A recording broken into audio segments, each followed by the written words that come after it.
Bonjour, bienvenue, je suis content que vous soyez de retour et aujourd'hui on va continuer notre série comme d'habitude sur la gestion du temps. Comme vous le savez, on a eu à faire 3 vidéos déjà dans cette série où j'étais en train de vous donner les principes que j'utilise personnellement pour pouvoir organiser mon temps et organiser mes activités. Donc certainement vous vous demandez quel est l'objectif de la vidéo que je suis en train de vous transmettre en ce moment.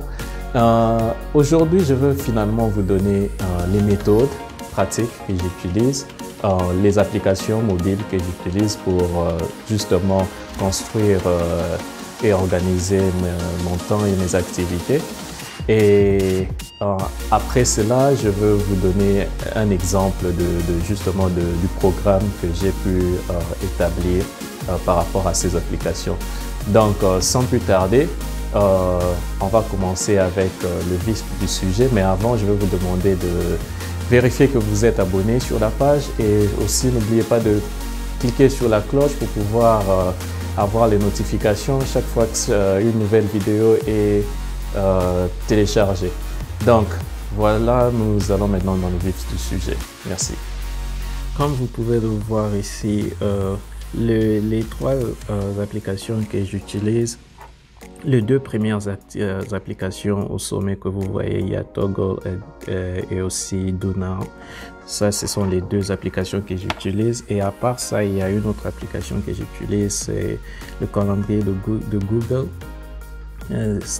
Celui-ci, comme vous pouvez voir, j'ai mis des activités là, les rendez-vous et tout ce que je dois faire, je les mets là.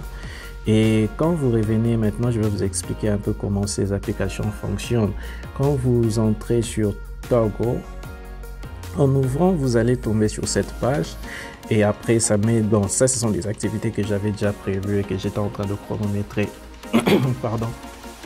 Donc si vous voulez faire une nouvelle activité, mettons, vous allez appuyer sur Play et ça commence à compter directement comme vous pouvez voir sur le temps là, ça compte. Et puis tu peux mettre maintenant le titre de l'activité que tu veux faire. Disons par exemple que tu veux cuisiner. Tu mets cuisiner et puis tu fais entrer et là tu verras que l'activité et le temps sont ensemble au bas de la page. Comme vous pouvez le voir ici, ça compte maintenant le temps que tu es en train de faire pour cette activité en particulier. Et quand tu termines l'activité, tu cliques sur Stop et vous allez le voir, l'activité maintenant va apparaître là où c'est écrit Today, c'est-à-dire aujourd'hui, ça va apparaître au sommet. Et là, cuisiner est là. Si vous cliquez sur ça, ça te donne maintenant le compte rendu. Tu vois le temps où tu as commencé, le temps où tu as terminé l'application et plutôt l'activité et le temps que ça t'a pris. Dans ce cas ici, c'est 35 secondes, c'est juste un exemple que je donne. Maintenant, quand tu vas vouloir constituer ton programme, tu sais déjà que pour cuisiner, ça me prend 35 secondes. Quand tu vas faire le bloc de temps pour tes différentes activités dans ton programme, tu sauras exactement quel temps ça te prend pour cuisiner et tu vas mettre ça clairement dans le programme que tu vas constituer.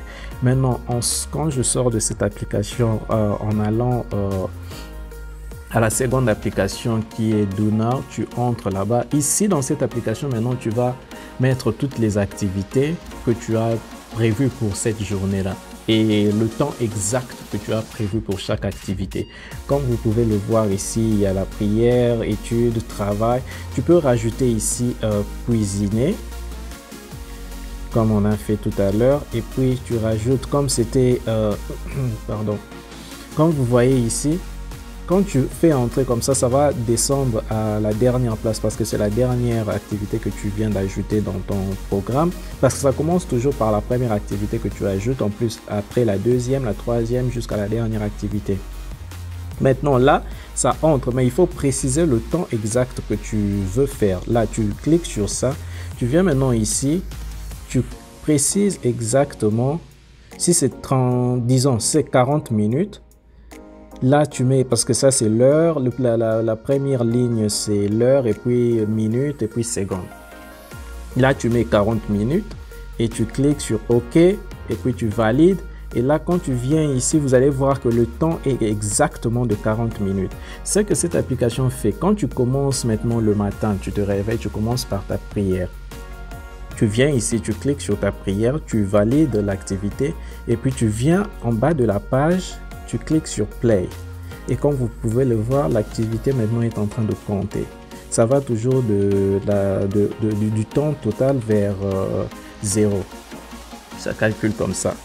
Et après, quand ça va atteindre 0, c'est-à-dire que tu n'as plus de temps pour cette activité, ça va activer l'alarme.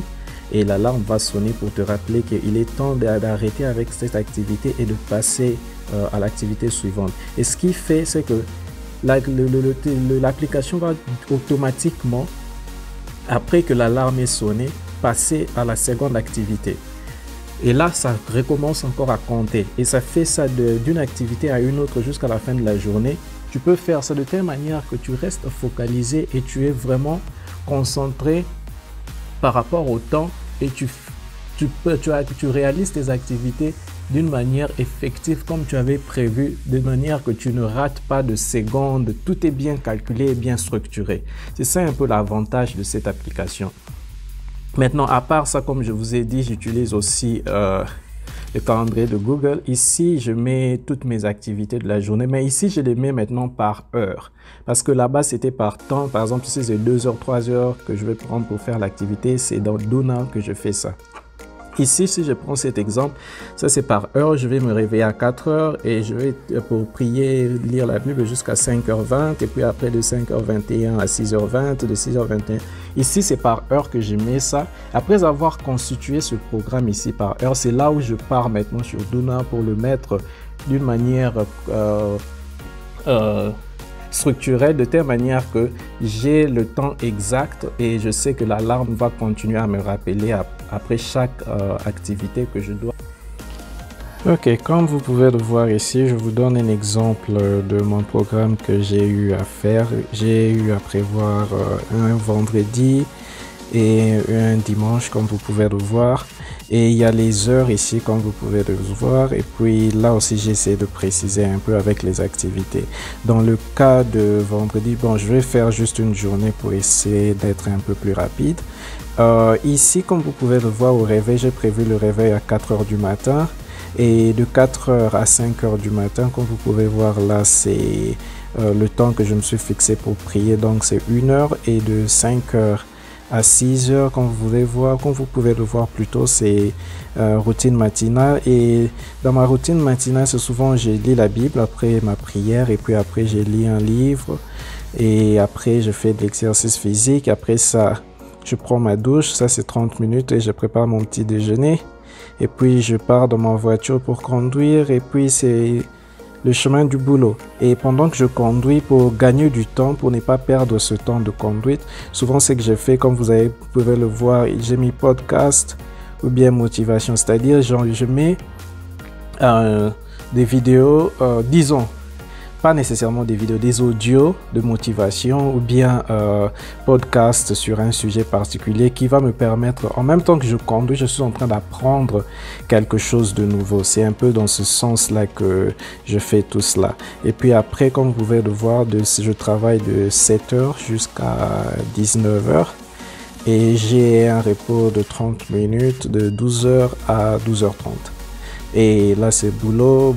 Pendant le repos, je prévois aussi quelque chose. Malgré que je peux, généralement, je prends mon déjeuner, mais en même temps, je peux prévoir, par exemple, regarder, disons, vérifier mes emails ou répondre aux messages ou regarder les réseaux sociaux pour essayer un peu d'actualiser les choses, répondre aux messages que j'ai reçus des gens. Je fais de mon mieux pour que tout temps que j'ai, que je puisse le maximiser pour faire quelque chose de rentable. Et puis après, quand je reviens à la maison à 19h, Jusqu'à 19h30, c'est le temps de conduite pour revenir à la maison. Et à 19h30, vous voyez, jusqu'à 20h, j'ai mis douche. Et puis après, je prends mon dîner.